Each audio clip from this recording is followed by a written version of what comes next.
Bonjour et bienvenue à cette émission. Les étudiants s'expriment. Sur ce plateau, je ne suis pas seul. Je suis avec David Menda. Bonjour David. Bonjour Olivier. Chers amis, comme annoncé, nous recevons aujourd'hui pour la toute première fois le coordonnateur des étudiants de l'Université pédagogique nationale, Nathan Kaswanga. Suivons cet élément et retrouvons-nous juste après.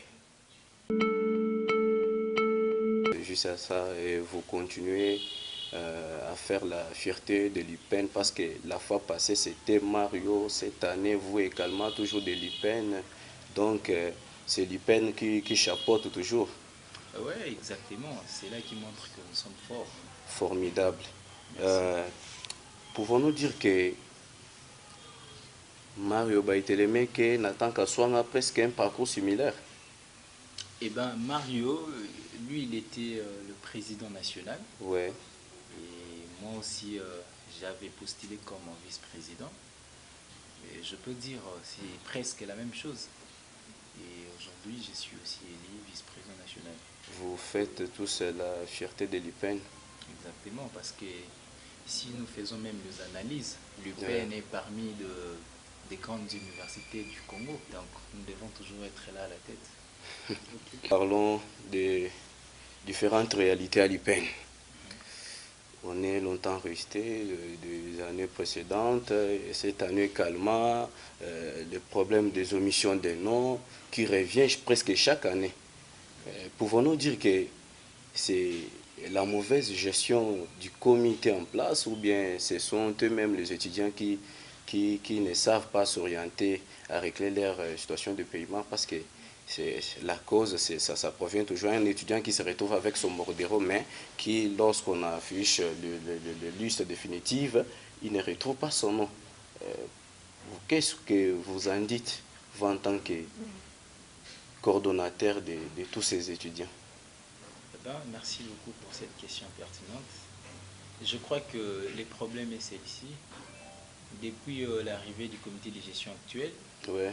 ils ont venu avec leur politique de lutte contre les antivaleurs.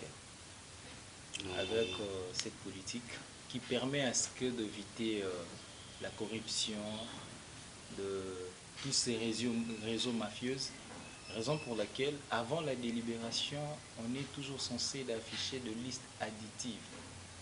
Grâce à cela, il y a vraiment un groupe de gens, je peux dire ce sont des experts qui falsifient des bordereaux, et preuve année que vous allez comprendre avec moi, on a déjà affiché plus de 17 enseignants qui sont parmi ces gens-là qui falsifiaient des bordereaux, qui prenaient l'argent des étudiants et inséraient des noms. Vous voyez, donc tout ça, c'est le manque à gagner à l'université. Nous voulons le développement, mais lorsqu'on n'a pas de moyens, c'est difficile de développer ce que nous voulons. Normalement. Et aujourd'hui, il y a des changements à l'université, c'est la fierté de l'UPEN. Avant, c'était quand vous dites que vous êtes les fruits de l'UPEN, c'est comme si tu n'as rien dans la tête, alors que ce n'est pas ça. Là, nous pouvons dire avec la directement que politique vous apportez actuelle, un bras fort. mais bien sûr que oui, Ouais. lorsque le comité de gestion travaille bien, on est censé de l'encourager. Ce n'est pas quand quelqu'un fait un bon travail et on est là pour dire que non, il ne travaille pas bien. Non, c'est faux. Et nous avons vu la coordination s'y impliquer, mais malgré tous ces efforts fournis de la part de la coordination, mais il y a toujours d'autres étudiants qui jusque-là ne connaissent pas leur sort. Que pouvez-vous garantir à ces étudiants? Moi, Parce qu'on est en pleine session. je Vous crois voyez qu'à que... mon humble avis, la majeure partie des étudiants, ils sont déjà délibérés. Et de ceux-là qui n'ont pas retrouvé leur nom, parce que nous avons connu des problèmes pareils. Il y a un étudiant qu'on a mis déjà, il a payé que le frais académique, mais il n'a pas payé le frais de participation des examens. Alors, l'étudiant qui est censé d'être délibéré à l'université, c'est celui-là qui a rempli tous les critères de l'université. Mais quand tu n'as pas rempli tous les critères, tu as payé que le frais académique. Pourquoi demander à être délibéré? Moi, je crois que les problèmes se posent à ce niveau-là. Il y a de ceux-là, ils sont en ordre, mais il manque quelques frais. Donc, ils ne seront pas délibérés. Mais pour tous ceux-là qui étaient en ordre, on a demandé au comité de gestion et le recteur avait signé dans chaque faculté, département de délibérer tout le monde. Je crois que c'est ce qui vient de se faire. Et là, l'enregistrement au niveau de la coordination continue ou bien ça a pris fin? Non, ça a pris fin depuis. On a travaillé, on a travaillé vraiment, et puis on a traité, le cas a été déjà résolu, on a délibéré des étudiants, et maintenant nous sommes à la deuxième session. Pourquoi continuer avec l'enregistrement? Nous sommes à la deuxième session. La PIPEN a lancé officiellement le mouvement de grève. Au moment où il y a d'autres départements qui jusque-là n'ont pas encore commencé la deuxième session. Que pouvez-vous dire, quel avis pouvez-vous apporter à cette décision prise par cette association de professeurs? On a déjà débuté avec les examens là-bas en économie. Je suis de l'économie. Vous êtes de l'économie, Oui. bien sûr, mais si j'ai confondu, ça peut être la gestion. Parce que je ne crois pas, moi j'ai contacté quelques étudiants hier à l'UPEN. Il y a d'autres qui m'ont dit que non, c'était prévu qu'on commence la deuxième session ce mercredi. Oui. On a repoussé, on nous a dit de repasser le lundi. Parce que moi je suis de l'économie. Ouais. Nous avons commencé avec les examens. Peut-être c'est un problème de professeurs. Parce que ce n'est pas tout le monde qui sont en grève. Il y a de ceux-là qui sont en grève et il y a de ceux-là qui ne sont pas en grève. Et à quoi bon de mettre cette association en place aussi longtemps qu'il n'y a pas la cohésion au sein de cette association? Quelle association? Ce qu'on a vu officiellement, c'est lui-même le professeur Ekwambok qui a lancé le président de tous les professeurs de l'UPEN. bien, partout, il y a toujours l'opposition, il y a aussi la majorité. Lorsqu'il y a l'opposition, il y aura toujours la majorité. Ce n'est pas si Ekwambok, il est le président de tous les professeurs. Il peut faire la déclaration, mais cela ne signifie pas que tous les professeurs sont d'accord. Moi, je trouve qu'on va un peu vite. J'aimerais éclaircir quelque chose dont vous avez répondu juste à votre première intervention. Vous avez dit qu'il y a certaines personnes qui falsifiaient le bordereau. Exactement. Maintenant, là, à votre règne, vous avez pu mettre la main dessus et arrêter cette personne. Là a commencé depuis quand cette mauvaise faisabilité? Bon, le commencement, je ne sais pas. Okay. Mais avec la nouvelle politique du comité de gestion, okay, nous avons commencé quand même, nous avons trouvé cette politique-là. Et okay, nous sommes... Donc déjà depuis un certain moment, le PEN... Oui, c'est depuis, ça existait déjà depuis. C'est depuis, c'est un réseau déjà qui... Tout comme on peut dire que non, il y a de ces finalistes qui ont fini à l'UPEN, il y a de ceux-là qui n'ont pas été enregistrés normalement à l'Université pédagogique nationale. Bien sûr que oui. Et récemment, on vient d'arrêter un ami ou un aîné scientifique, je peux dire. Il était arrêté grâce à cela. Il falsifiait de bordereau jusqu'à présent, mais il n'est plus étudiant ni assistant à l'UPEN. Ce qui veut dire, depuis qu'il était à l'UPEN, il était parmi ces gens-là. Parlons de la PIPEN. Cette décision pose un sérieux problème parce que c'est nous les étudiants qui allons maintenant souffrir cette décision. Vous croyez que cette question sera résolue dans un délai possible ou bien nous risquerons de connaître une année élastique comme on dit? Ben, tout ce que moi je peux dire, que le gouvernement aussi a eu une part de responsabilité. Normalement. Parce que c'est selon les accords. Je ne peux pas dire que les professeurs, ils ont tort ou ils ont raison, mais ce sont les accords. Donc, les gouvernements avaient promis pour ce fin de mois qu'il doit commencer la majoration de salaire de professeurs. Oui. Donc, tout ce que moi je peux demander au gouvernement en étant président des étudiants de l'UPEN et vice-président national, de respecter ses paroles ou encore ses engagements. Ses responsabilités, je peux dire, de payer les professeurs et enfin que nous aussi, nous continuons avec les cours comme il faut. C'est ça. Ok. Je vous ai entendu encore relever l'une des points focaux de votre intervention. Vous avez parlé du branchement.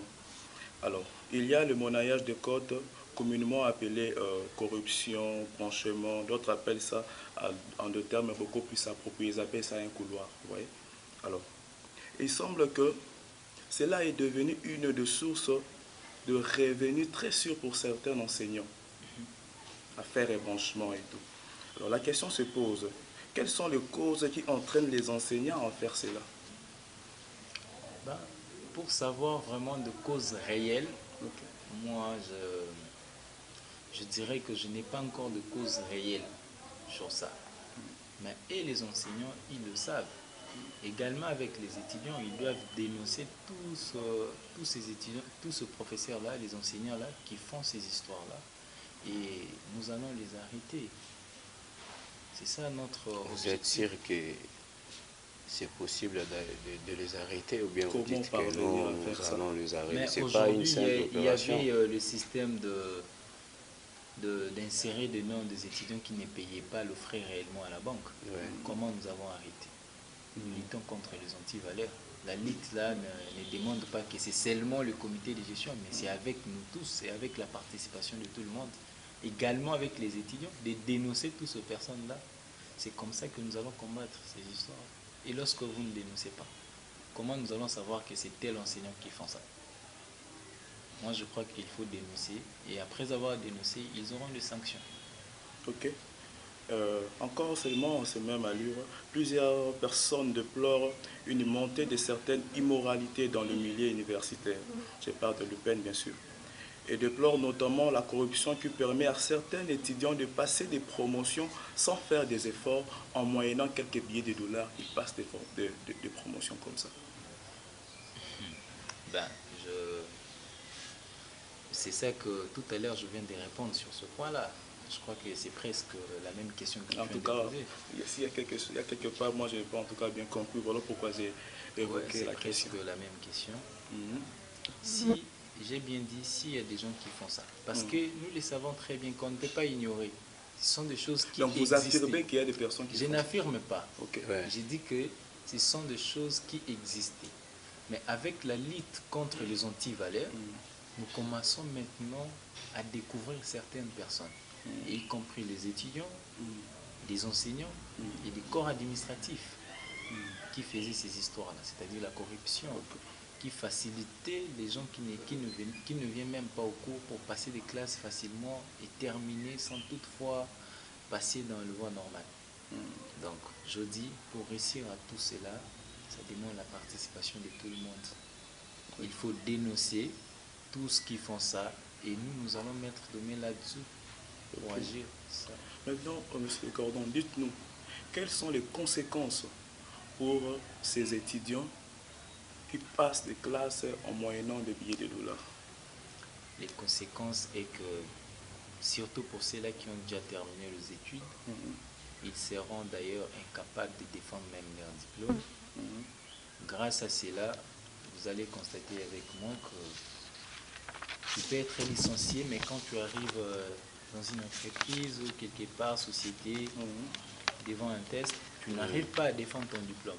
Pourquoi? Parce que tu as eu à passer de classe moyennant quelque chose. Et alors, il faut étudier comme il faut pour que demain aussi, parce qu'on dit l'avenir nous appartient à nous les jeunes. Ouais. Et si tu te détruis aujourd'hui, alors demain. Donc, moi je dis, j'appelle encore aux jeunes ou encore aux étudiants d'étudier comme il faut. Si tu ne réussis pas comme il faut, il serait mieux de reprendre pour mieux travailler encore. C'est là, ça va nous préparer dans notre vie professionnelle. Ok. Certaines personnes supposent que le slogan « J'aime le PEN et je combats les antivaleurs » et je les dénonce d'ailleurs, est l'une des slogans qui, en tout cas, n'a pas trouvé sa place à l'Université pédagogique nationale. C'est vrai? Oui. Certains disent ça. Moi, je veux avoir votre opinion, votre point de vue par rapport à ça. Moi, je dirais que j'aime l'UPEN, je combats les antivaleurs et je les dénonce à trouver sa place à l'UPEN. Bel et bien sa place. Parce que, en voyant déjà qu'on a suspendu 18 enseignants, ce n'est pas une chose facile. Ce n'est pas une mince affaire. Vous êtes des communicologues, je peux dire, des gens qui communiquent. Donc, vous avez les informations. Je pense que vous avez lu dans le Valve. Oui. Vous avez vu comment on a affiché toutes ces personnes-là. Oui. Comment nous avons pu attraper toutes ces personnes-là. C'est-à-dire que j'aime l'UPEN, je combats les antivaleurs, à trouver sa place. C'est grâce en luttant contre les antivaleurs que nous avons arrêté toutes ces personnes-là. Parce que si on ne lutte pas contre les antivaleurs, c'est-à-dire il y a de laisser aller. Lutter contre les antivaleurs nous a permis à ce que de découvrir qui faisait le faux bordereau, qui prenait l'argent des étudiants, qui faisait passer des étudiants de classe facilement, on a pu arrêter toutes ces personnes. Et voilà, aujourd'hui, il y a des enseignants suspendus, également des étudiants. Et des étudiants suspendus? Bien sûr que oui. Là, de quelle promotion? C'est affiché là-bas, vous allez lire ça dans le Val. Ok. Il faut aller vérifier encore les informations. Ok. À l'université, vous allez voir. Ok. Voilà. Parlons maintenant de la consommation abusive au sein de l'Université pédagogique nationale. Nous connaissons l'espace Saint-Valentin. Vous les connaissez aussi, bien sûr. Mais ce qui nous a beaucoup plus impressionné est qu'il y a une consommation abusive de certains étudiants, avec d'ailleurs des boissons alcoolisées pendant les heures des cours. Non, si on le Parce que moi j'encourage d'abord la politique du comité de gestion actuel. Pourquoi? Il a débarrassé tout le kiosque qui plantait les décors de notre université. Sauf Saint-Valentin. Non, écoutez, il a débarrassé tous les kiosques qui plantaient les décors de notre université. Ouais. Grâce à cela, voilà, aujourd'hui, on lutte aussi contre l'insalubrité. Et il ne peut pas détruire le tout directement parce que toi, tu vas manquer même l'endroit de prendre même un secret.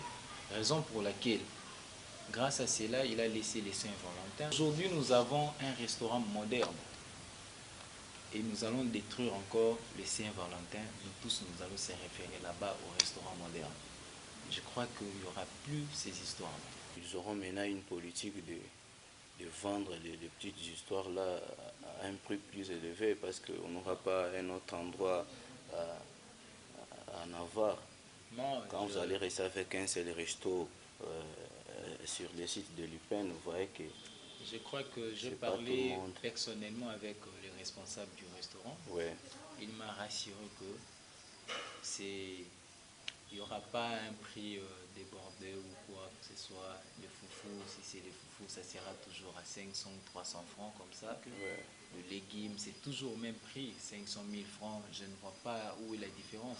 Si là-bas on vendait à 300, là-bas c'est à 500. Il faut d'ailleurs comprendre que c'est qu'on faisait là-bas, c'est d'une manière un peu très sale, je peux dire. Mais avec les restaurants modernes, il y a tout, on a mis tout en place pour éviter des typhoïdes, de maladies, tout ce qui peut causer de maladies, on a mis en place pour éviter tout cela. Donc si là-bas c'était à 300, tu achètes un bout de foie à 400 francs. Moi je ne vois pas pourquoi t'es dérangé, parce que ça te protège aussi de maladies. Cordon, lors de votre débat contradictoire, vous avez promis que vous allez faire la réforme au sein de la brigade estudiantine de l'UPEN, mais jusque-là, il y a d'autres personnes qui se posent des questions qu'il n'y a aucun changement depuis que vous êtes accédé au pouvoir. Vous êtes sûr? Que dites-vous à propos de cette question? Prouvez-moi alors, il faut m'éprouver. Les gens disent qu'ils trouvent le brigadier quand même... D'abord, je vais vous répondre d'abord. Ouais.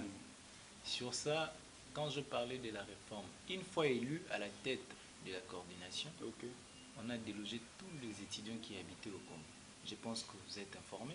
Nous avons l'information, bien sûr, mais ce sont de mêmes personnes qui habitaient les Homes qui sont rentrées au Home. Non, ce ne sont pas de mêmes personnes, détrompez-vous. La majorité, Président. La majorité. Bon, on ne dit pas, quand on parle de la réforme ne signifie pas qu'il faut chasser tout le monde. Non. Parce que vous avez évoqué cet aspect-là. Bien sûr que les concernés ne sont pas là. Mais bien sûr, d'abord à la tête, c'est lui qui est l'inspecteur général aujourd'hui. Vous avez vu des inspecteurs généraux de la brigade. Et faites maintenant les analyses. L'inspecteur général de la brigade d'aujourd'hui et de l'avant. Est-ce que ce sont de mêmes personnes? Ce ne sont pas de mêmes personnes, mais alors, lorsque vous avez parlé de la réforme, donc vous avez déjà ciblé quelques têtes là, à éliminer et à chasser de la brigade. J'ai fait la réforme par rapport à ceux-là qui ne respectaient pas le principe de l'université ou encore de la brigade. Vous voyez, je fais la réforme pour ceux-là qui ne marchaient pas bien, qui donnaient l'impression d'un voyou, toutes ces histoires-là. Oui. Je les ai écartés. Et j'ai pris des gens qui méritent d'être là, qui travaillent mieux, qui ont de la compétence, de qualité. Je les ai placés. C'est comme ça, moi. Qui sont aussi forts. Preuve en est qu'il n'y a pas un général ancien. Tous ce sont de nouveaux. Ouais. Exactement. Ce qui prouve déjà qu'il y a la réforme.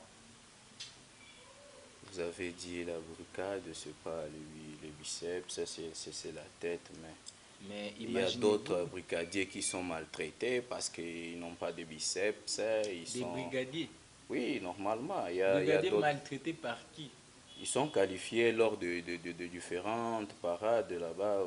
C'est comme si Non, entre eux, il le suffit brigadier. d'avoir le biceps et puis on est là, soda Non, makasi, comme on les appelle Non, non, communément. ce qu'il voulait dire, Ouais. ceci, d'une certaine manière de considération. oui. L'on considère beaucoup plus ceux-là qui donnent l'apparence, mais sans Ouais. pour autant voir le contenu qu'il faut d'un vrai brigadier. Non, moi je crois que être un vrai brigadier, ça ne demande pas de biceps. C'est comme si vous demandez au chef d'état-major qu'on vient de nommer il n'y a pas longtemps, est-ce qu'il a de biceps? Non.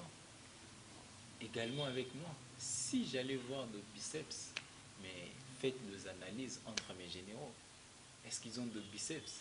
Mais On ils regarde d'abord subissent la la tête. pression presque chaque Non, jour. la Vous allez pression entre quitter eux, moi les je hommes, dirais que... vous ne faites rien, Non, tout moi ça. je dirais que c'est faux et archi faux. Parce que moi-même j'habite au home. Avant que quelqu'un quitte le home, c'est moi qui décide. Il n'y a personne d'autre. Donc c'est à moi de prendre la décision si la personne doit quitter le home. Donc moi je ne crois pas quand vous me parlez que quand tu n'as pas de biceps, il y a de certaines qui sont Donc c'était maltraitées. juste un Donc, point élevé, un constat c'est fait. ça que je vous réponds. Pour que la personne quitte le home, c'est moi qui dois décider. Ok. Donc tant que moi je n'ai pas encore décidé sur quelqu'un ou un autre brigadier qui descend au home, je dirais toujours que c'est faux. Monsieur le Cordon, parlons maintenant de la réhabilitation des hommes à l'UPN. Nous avons entendu lors de votre débat contradictoire, vous avez promis de mettre la main dans ce travail de manière à ce que cela soit fait. Je crois que j'ai toujours mon discours et j'en ai en tête. Je n'ai pas promis la réhabilitation. Et vous avez dit quoi à propos de la réhabilitation des hommes? Non, pour la réhabilitation de hommes d'abord, c'est un problème du gouvernement. C'est une décision du gouvernement. Ça ne relève pas moi. Mais moi, je suis le porte-parole des étudiants auprès des autorités. Nous plaidons pour les étudiants. Écoutez, nous plaidons pour les étudiants. Oui. Le problème, c'est que le gouvernement sait pourquoi il a délogé les étudiants. D'ailleurs, si vous voyez l'état actuel de Home, ça demande la réhabilitation. Bien sûr. Ce sont des démarches que nous sommes en train de faire ensemble avec les comités de gestion. Et je crois qu'il y a des autorités qui promettent que bientôt, ils vont le réaliser. Mais jusque-là, on n'a pas encore de précision parce que ce n'est pas facile. C'est un processus parce que c'était arrivé jusqu'à là-bas. Donc, c'est une décision prise chez l'autorité. On ne peut pas forcer l'autorité directement à réhabiliter. Ça demande de moyens. Il faut un budget. S'il n'y a pas un budget, comment on va réhabiliter? Normalement. Donc, on est toujours en attente d'une suite favorable pour le financement. Mais bon, nous essayons de signaler un peu que non, c'est depuis 2016, si je me rappelle très bien, 2016-2017 que les hommes ont été vidés. Oui, exactement. Bon, je ne peux pas, en tout cas, m'avérer du côté fonds pour cette réhabilitation, mais moi, j'aimerais seulement prendre la place des étudiants, en tout cas. Il y a de ces étudiants qui veulent rester au home pour être peut-être, parce que la famille se trouve très loin, ils veulent être là pour avoir un accès facile dans l'auditoire pour 2 heures de cours, être toujours à l'université pour approfondir des choses de ça et là maintenant. Vu maintenant cette dureté, cela prendra combien de temps? Les étudiants doivent toujours attendre et attendre encore. Vous savez, nous avons un problème sérieux. Donc cet argent-là, ça demande beaucoup de méthodes. Hein. Vous savez, à l'université d'abord n'a pas de moyens, je peux dire. Pourquoi? Nous payons d'abord autour de 90. Il y a des professeurs qui réclament l'argent. Vous voyez, il y a prime de cogite. C'est le problème du taux de 90. Comment est-ce que nous aurons l'argent pour la construction? Comment est-ce que nous aurons l'argent pour payer la cogite de professeurs? Vous voyez tout ça. Et alors, en tout, nous aussi, nous demandons l'aide auprès du gouvernement. C'est au gouvernement de porter l'assistance à nous, à l'université, pour la réhabilitation de Home. Donc, je crois qu'il y a des démarches qui s'est fait déjà, mais il faudrait attendre. parce que ça demande de moyens. C'est une question de moyens parce qu'on ne peut pas dire aux gens de rentrer comme ça, tandis qu'il y a des installations sanitaires qui est bouchées, je peux dire. Il faut déboucher tout ça, il faut encore arranger d'autres chambres et réhabiliter beaucoup de choses. Ça demande vraiment de moyens. Donc, tant qu'on n'a pas encore de moyens, il nous sera toujours difficile de donner une précision directement. Ça va prendre combien de durée. Donc, il doit encore et attendre. surtout, nous sommes en période électorale. Il doit encore ça, il attendre. ne faut pas oublier. Oui. Donc, c'est ça.